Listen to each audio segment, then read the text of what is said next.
ไปหลายปีผ่านมาย้อนการนำพาพักเฮาสลากสงสัยห้องหมอแม่และเด็กเขตนี้จึงก้าวต่อไปเติบใหญ่ขยายก้าวไปพวกเขาก้าวไปจะนำจะนาภาระหน้าที่พวกเขานั้นมีความสามัคคีจริงใจพร้อมเป็นหนึ่งเดียวกลมเกลียวประสานห่วงใจ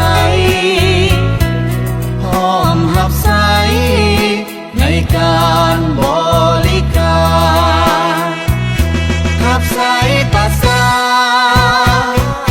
เป็นผัวพันยาบา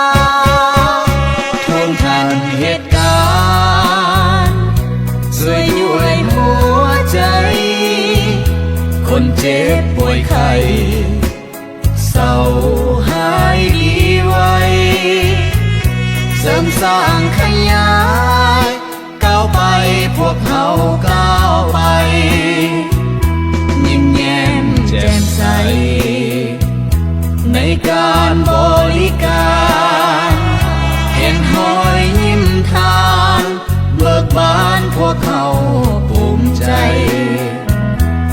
พร้อมช่วยเหลือเพื่อแผ่เมื่อยามอยากให้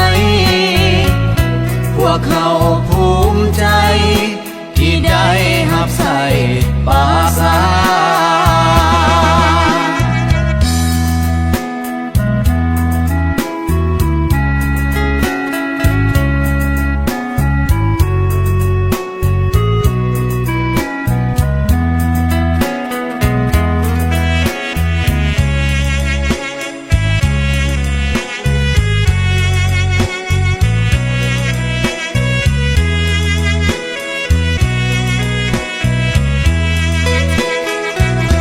หับใส